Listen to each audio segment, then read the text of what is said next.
Hey YouTube, I want to introduce myself. My name is Jessica Lorian, and I am the host of the Pumping Podcast.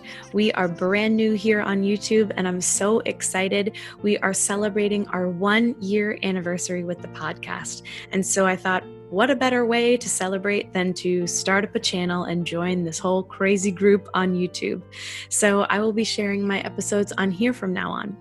But I'm celebrating and kicking it off with my first episode of year 2. It's a follow-up episode. So it's interviews with the past 4 guests from my first 5 episodes. I actually had one guest I couldn't get because she has twins and another little girl. She's under 2. So her hands were full.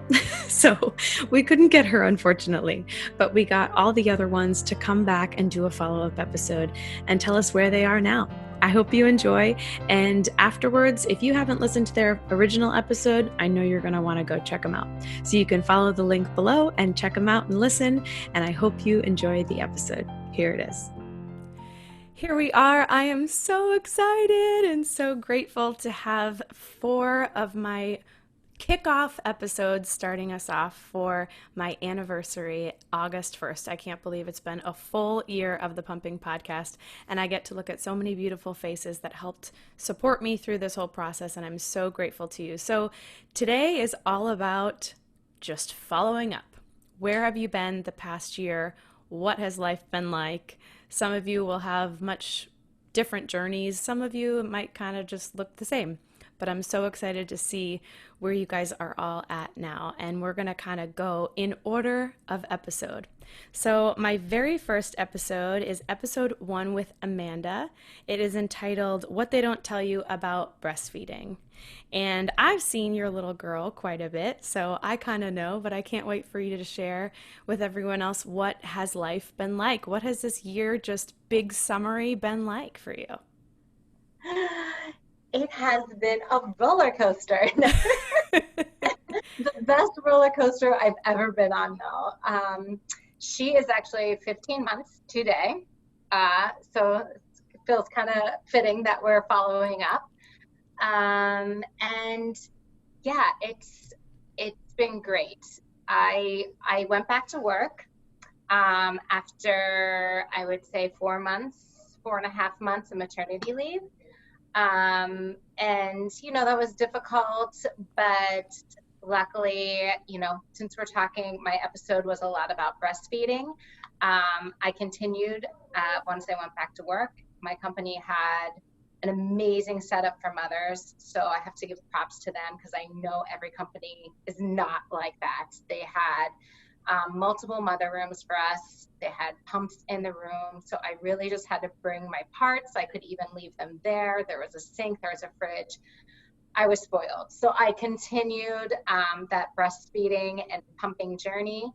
But I often would say, I wish the United States had 1-year maternity leave.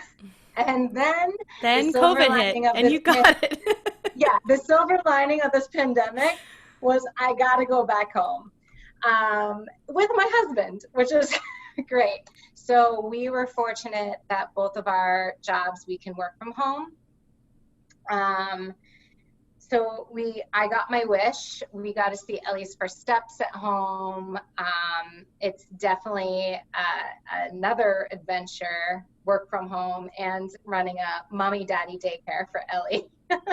Big time. A lot of tag team, but we've made it work and we're having fun. And I feel like this is just coming at the perfect timing. I decided to pump for a year. And then since I was home, we continued nursing for nighttime and morning. And then I cut it to just mornings. So I just made the decision that tomorrow is going to be our last nursing session. Oh my goodness. So mommy is running out of milk. She's getting a little more aggressive. But yeah, I feel good about it. Of course, my husband asked, how do you feel? And I said, whether I stop tomorrow or, 3 months to a year, I'm always going to be sad. Yeah. So we came up with an idea to kind of like take some pictures, very sensible pictures to close that chapter. So I'm looking forward to, closing the book for that and moving on. But what had started as a nightmare, for Yeah. anyone that listened to my episode, it truly changed completely, and I'm shocked that we made it for 15 months. Now, how long would you say it took you to kind of get out of that rough patch? Hmm. Um, well, if you remember, I got mastitis 2 weeks Right. in, and mastitis lasted for about a month and a half.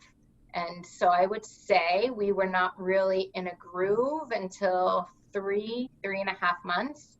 I think when I really felt relaxed, we took a trip to Miami, and I didn't pack any bottles. I didn't pack a pump, and I was like, you know what? This is great. This is why I persevered.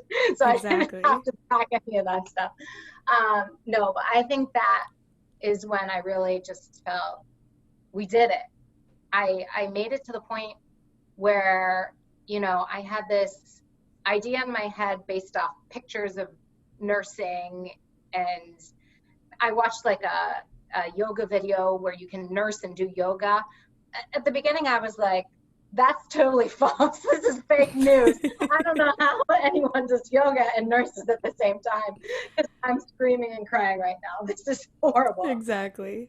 But I feel like I made it to those pictures or videos that, some people are just lucky. Some people are very lucky that that's their whole Yeah. experience. But for What me, it is was work. what a lot of work. What is a Yeah. lesson looking back, maybe especially around breastfeeding, or it could just be for the whole year that you would want to tell yourself? Hmm. Uh, yeah, I guess be kind to yourself. So when things don't go exactly the way you think they're going to go, I think especially I have the personality to kind of beat myself up a little bit and feel defeated. And I think if I could have been a voice in my head in those early days and weeks, it would be like, take a breath, be kind to yourself. If you can't do this, every feeding, then that's fine. And my husband did step in a lot where he gave bottles. So at the beginning, she was taking bottles of breast milk and nursing when I felt up to it. But Yeah, yeah, for new mamas and even, seasoned mamas, be kind to yourself. absolutely.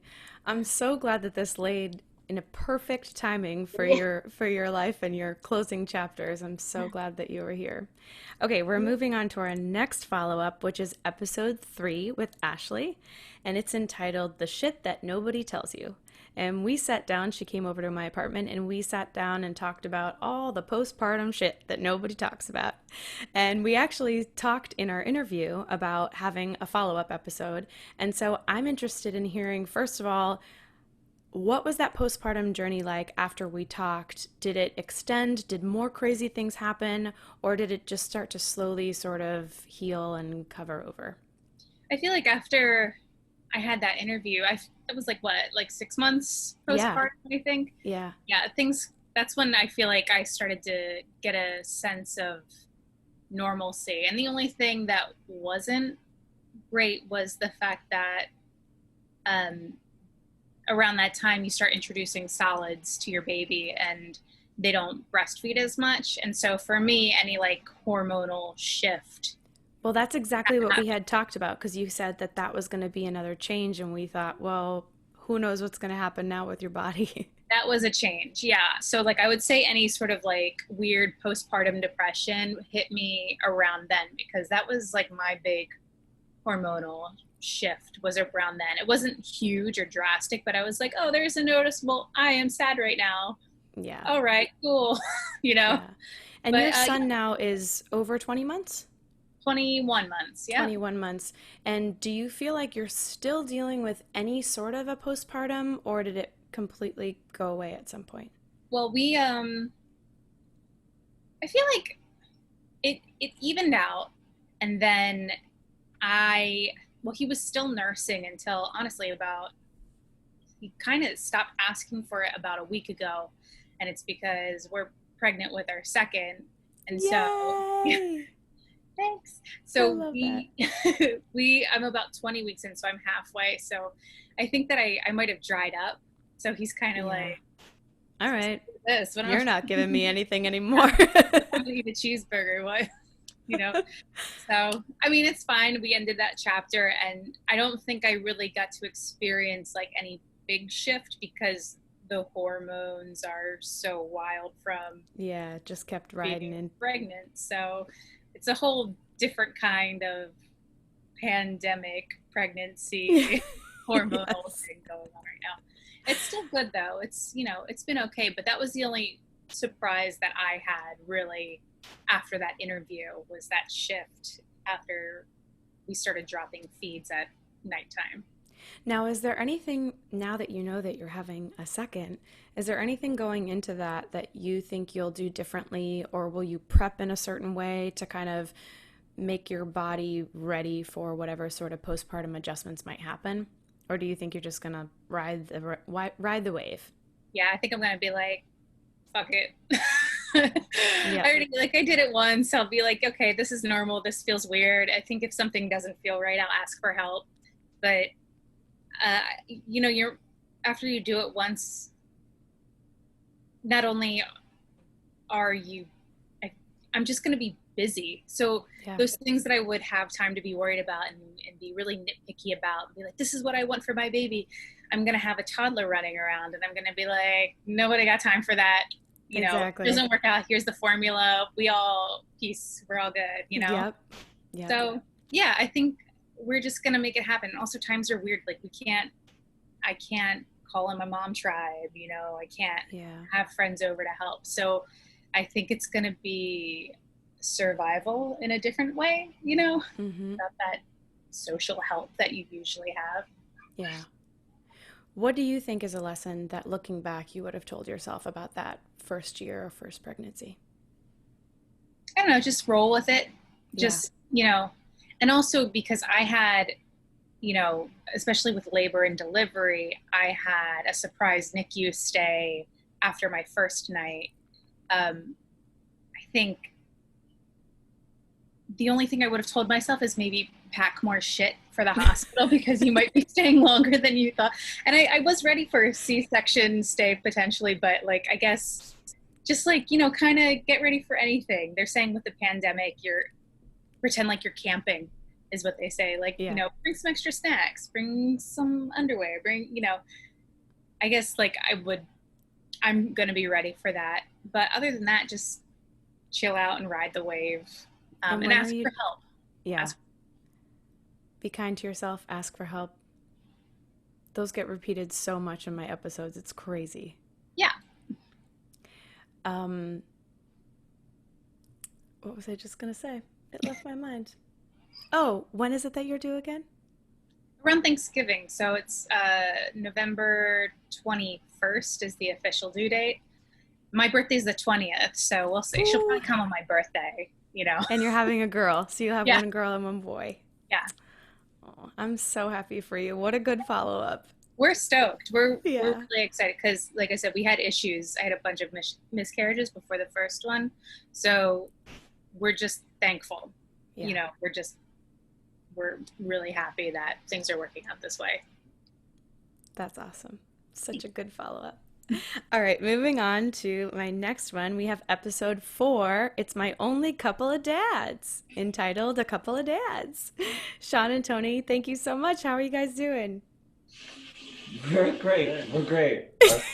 Raspberries in the back. Yeah, he's beatboxing in the background. Manoli's out there beatboxing. Well, we have to celebrate. Manoli is here. Manoli is born. Before we talked, he wasn't in this world yet. Yes. That was literally like... It's 3 weeks out, I think. 2 or 3 weeks out. Yeah, right? We literally were just getting ready. Thinking we totally were prepared, which is great. It's a great so, what was that first experience like? Those first few weeks, those first few months, was it pretty much what you expected? Nothing like what you expected? I mean, it was kind of what we expected. We had talked to a variety of people, and so we thought we were somewhat prepared. But we always say that we don't have it as hard as women who've given birth, because we're our surrogate gave birth to him, and then we had him. So we weren't like recovering physically. We were just emotionally recovering or emotionally it was just sort of an addition to our life. So it was kind of amazing in that sense. And so we were just kind of like feeling out how we could do. Can you hear all? Yeah, I can hear him. We can decide if you want to get him.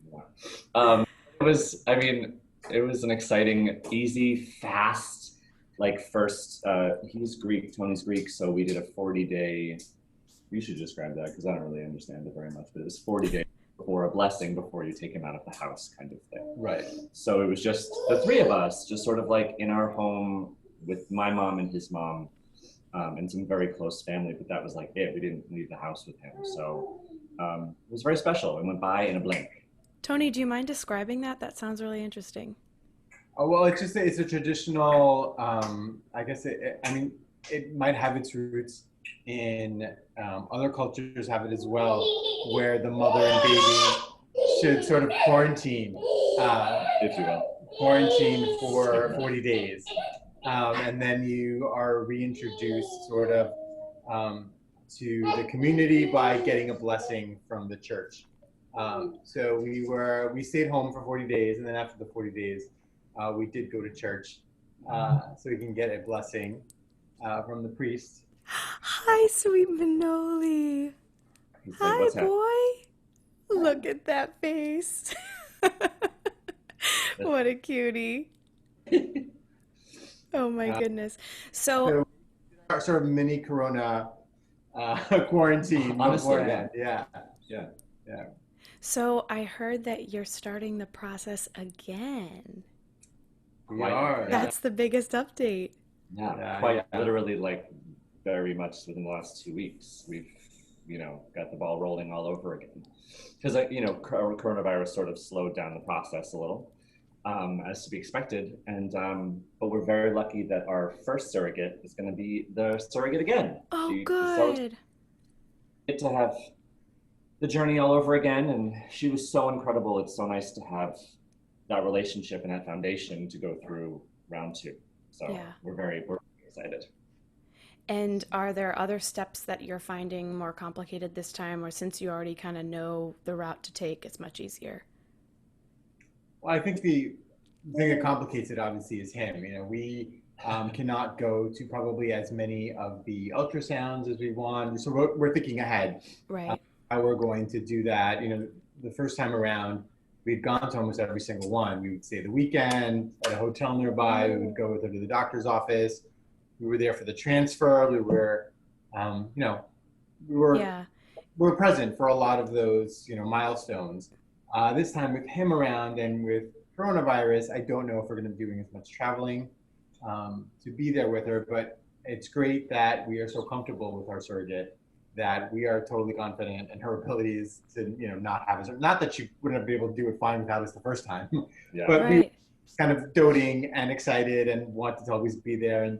And so now, we'll just have to video us in, and we're making, we're preparing for that. Yeah, it's a big stress off your back, I think, because you already know her and you're so comfortable with her. And if anyone's not listened to their episode yet, they went through quite a journey to even get to that process. So I would recommend listening to that. And so it's probably a huge load off your back to just jump right back in and have everything somewhat similar. That's awesome. Absolutely. Yeah, it's exciting. Now, is there anything with this process specifically that you've learned from the first process that you're definitely going to do again, or the opposite, want to make sure that you'd never do again? Oh. I think the process is going to pretty much be the same. Yeah, it was pretty smooth. I think we are going to not plan to go away the weekend before she's due and think we will weekend to ourselves, and because she literally called us in the middle of the weekend. She was due like 3 days later. We were casually maybe 3 hours away, So we just got in the car in the middle of the night and we're there. I think we're going to go at least a week in advance this time. Yeah. And not just sort of try to wing it. But It was a nice idea, but really Yeah. did not well. Yeah. we're there in time Of with course, the yeah. time to spare a little bit. But she had her contractions and we just had to kind of scramble to go. But so I think we're just going to go there we're going to go there ahead of time and wait around. For sure. So one other thing I just want to touch on that we were always saying, well, we'll see what happens when Sweet Manoli gets here. But what was sleep like for you? Was it what you expected or not? We got lucky. He slept through the night almost every night for the first couple of months. It's only when he started to teeth. He actually started to teeth very early. And so when the teething happened, he started to get cranky at night. Right. And he's 11 months old now. So maybe in the last 4 to 5 weeks, he gave us 5 a.m. wake ups, which he had never before. He was asleep till about 7:30, 8 o'clock every morning, which was great. And I would get up to go to work and he would still be asleep. So it's like, all right, feed him then. Yeah, and the most we were doing were like dream feeds at 11, and then he'd sleep till 7:30, 8 o'clock, and so we're so spoiled. And then it's actually during quarantine, and I never know what's going on in his head, but like sometimes it was 4 a.m., sometimes it was 4:30, and then so that was our first. Yeah. I'm experiencing that, right? Well, and I have a great little story with Manoli because I got an opportunity to babysit him a few times, and he gave me a really nice surprise of a poop explosion. It was amazing. We were sitting down, we were ready to drive his little car, and then all of a sudden I went to pick him up, and I was like, oh no! He was covered. I'm like, where do we go? I go to bring him over to the changing table. Nope. It was too big of a job for the changing table. We had to go to the tub. He's crying. He's not happy. I'm like, we got to get you in the tub, Manoli. I remember that. I was horrified. It was amazing. So happy. I loved it. I was honored, truly honored. Oh my gosh. Once again, just like Amanda and Ashley, it's like perfect timing of a follow-up. I'm looking forward to seeing how the road goes for you guys. And now maybe when COVID is past, I can babysit both. That's right. That's right. All right, we're moving on to our last one, episode 5, entitled Help Less. And this is with Shayna. Thanks, Shayna, for joining us. Yeah, thank you.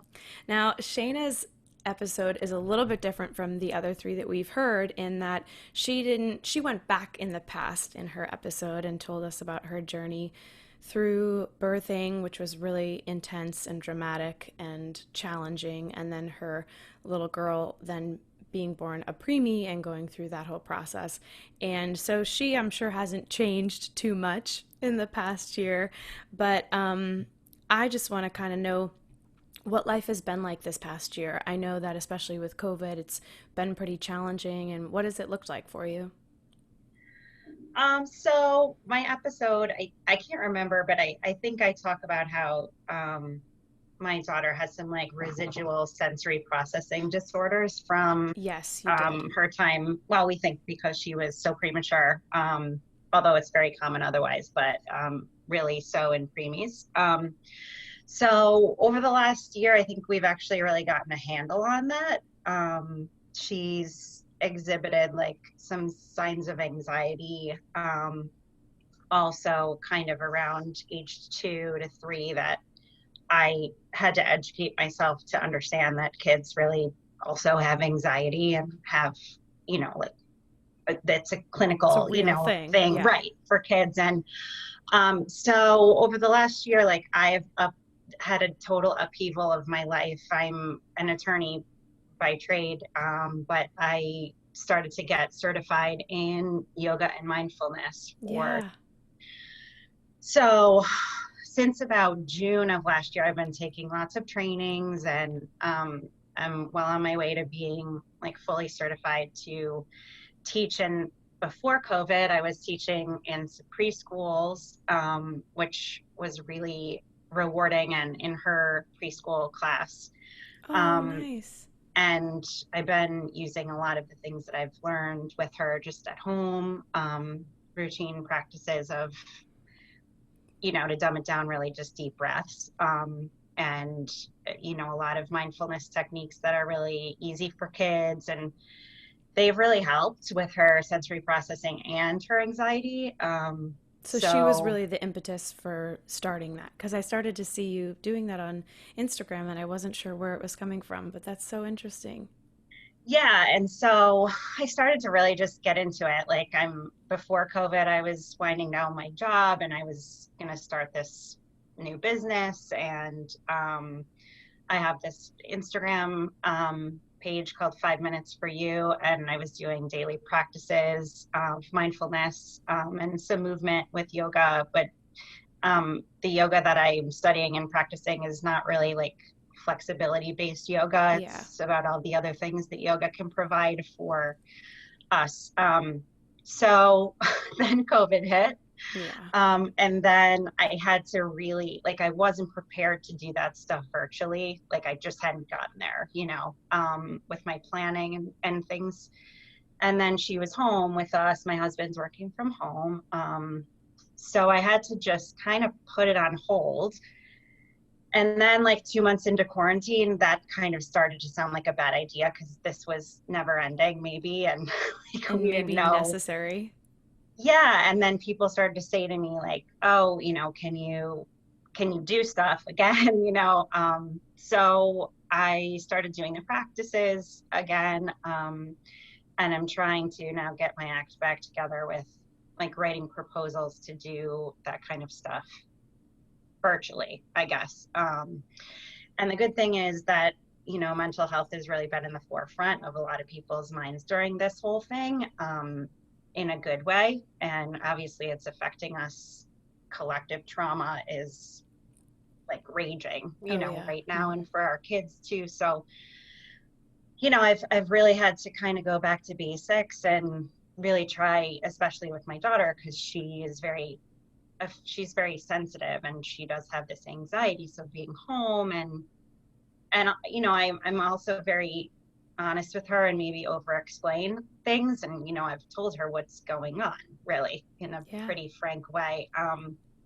So, she's got reasonable anxiety about, are people still sick? Are people getting sick? And she's gone back to her daycare last week. And, it was like, oh, are people sick there? And, just kind of a lot of explaining. She's very empathetic and bright. So, the explanations kind of have to be legit. Yeah. My kid. Well, and I think it's important too, like, to consider telling them the truth instead of trying to sugarcoat it in some way. Yeah, exactly. And we had a death in the family, and so we had to explain that for the first time. And so it's been like a lot of big emotions. And for me, just quite a roller coaster, because I really, for the first half of, I guess, this year, as a follow-up, I was preparing to like really make big moves, and then big moves happened without me that were not on my path or on my radar. Yeah, so I'm really just in the middle of like regrouping and waiting to see if she's going to go to kindergarten in the fall or if I'm going to be home doing this kind of hybrid thing. So really just tapping into like my trainings to be able to sit with the unknown. Yeah. And really just try to find peace and, be able to kind of acknowledge what's going on inside our bodies and our minds, and kind of sharing these things with as many people as I can right now. Yeah. What's a lesson that from this time stuck at home with your daughter, and then you have 2 other older children who also couldn't graduate, right? Yes. We're also waiting to see what's going on with them. Like, well, this is going to college and maybe. And so what's a lesson that you've learned from kind of being stuck at home in this situation and going through motherhood that way? Well, I think all of the things we've said so far certainly are ringing true. Like, really take care of yourself. but really take care of yourself. I Yeah. mean, you can only, it's kind of, you have to put your own, you know, oxygen mask on first. And it, you know, especially in this time, I think the lesson is, you know, you're so focused on your kid when they're home and they're stuck at home, and this is different, you know, but you can really only be as good as for them as you are for yourself. So for me, that's meant sleep as much as I can, because I just like love it so much. So, you know, it's been like going to bed sometimes when she does, like at 8 o'clock, and just peace for like, you know, 11 hours. So just finding, I wish I would have sort of not let the first month go by, giving. So yeah, I would have done that better. I'll do that better if this ever happens again. Exactly. Well, it's kind of cool how through a really hard process, you took something that your daughter was challenging with and turned it into something beneficial that not only can you help her, but you can end up helping other kids and other adults too in the future, and yourself, which ultimately is the most important. Yeah, I think right now I've kind of, because schools are so tightly secure, kind of refocused the mindfulness training for offices and higher education, like places that I'm still in contact with, and just kind of trying to bring it everywhere. You know, I mean, it's good for adults and good for kids too. So just being flexible, I guess. Absolutely. Oh, it's so nice to hear where you're all at. And if anyone's listening or watching this and has not listened to any of these amazing episodes, you got to go back. I know that a lot of people fall upon the podcast and they listen to the most recent ones, which are also awesome. But I love going back to the oldies and listening to those too. So definitely go back and check those out. Before we wrap up, I'd like to open the floor. It's not required, but if anyone would like to just share, I have one final question. And that is, what was your why for moving into motherhood or fatherhood? But what was your why for going into parenting? It's open. Anyone can take the floor. So I think we've talked about it as well in the past, but for me, I always came from a very large extended family. And that was very important for me to want to then share that with children and a family. And it didn't really solidify for me, but having a child until I met Sean. And I knew that he was someone I would want to raise a child with. He's the perfect balance to me, I think. The perfect balance for a child, you know, not just having, you know, me as a father, but to have him as well. I think that's what really, you know, pushed us to have a child. It just sort of felt right at that point once you had met him. Absolutely. You're like, okay, now this step finally makes sense for my future. Yeah, for sure. Totally. I love that. Thanks for sharing. Would anyone else like to share? Yeah, and to piggyback on that, I feel like growing up, you know, that you ask kids what they want to be. And I always said, I want to be a dancer and I want to be a mom. Not really knowing, I guess, what mom really meant.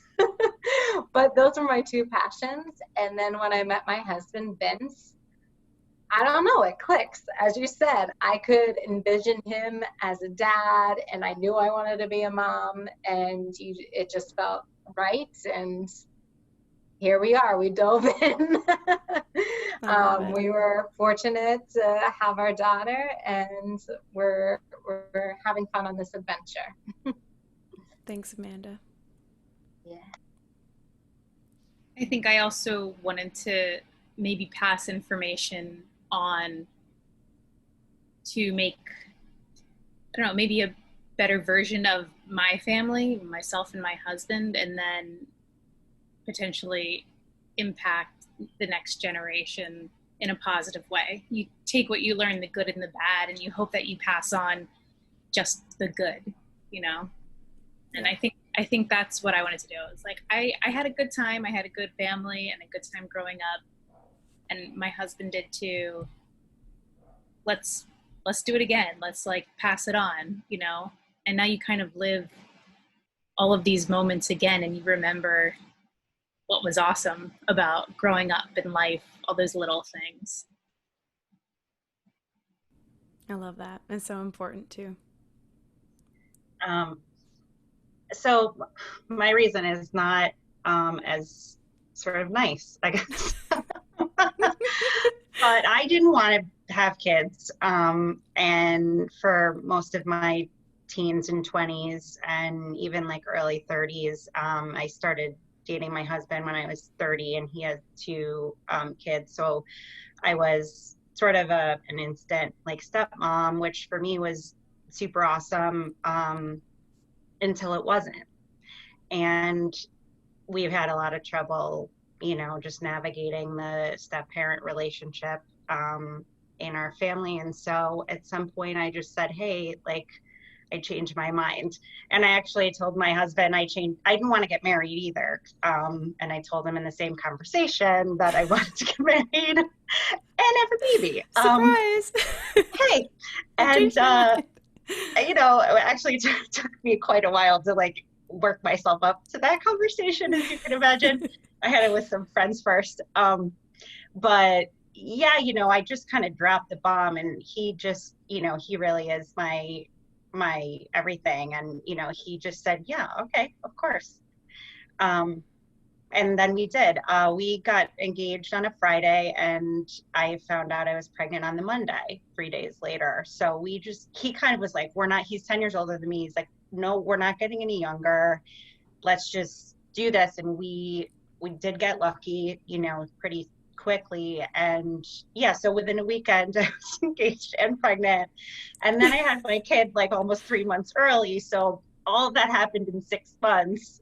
So, it was, but for me, it really just kind of turned on a dime. It was just like, I'm at this age, and so are you. And I kind of want our family to look a little different. So those are all, but it does, and it's great. Yeah. Yeah, exactly. And that's what I love, especially about this podcast. It's like everyone has their own story, and it's so individual and specific, but it's also heartfelt. And I love hearing where all of you have come through in the past year. I love hearing your why, about why this even fell upon you. And I'm just really grateful that you were all willing to share with me and celebrate my first year. If any of you are listening or watching and haven't heard any of these episodes, go back in, check them out. I also want to tell you guys and anyone out there, I'm also going to be starting a mama community, but fathers are also involved if they'd like to join. And I'll have more details about that later, but it's just going to be a mama community that you can join when you want. If you want, come hang out, leave, whatever. It's up to you. It's just a place for people to gather and connect and do more of, I think what is helpful for the most is connecting and hearing that you're not alone and you're in this together and there are other people there. Thank you guys and all of my past guests for the past year of teaching me things that I never would have learned otherwise, for sharing your heart with me, and for just really giving me a blessing. I mean, this year for me has just been unbelievable. I never thought that the idea of just starting a podcast could really influence and change my life in the way that it has for this past year. It's been so grounding for me, and you guys helped to kick that off, and I'm just so grateful. So thank you guys so much for joining me.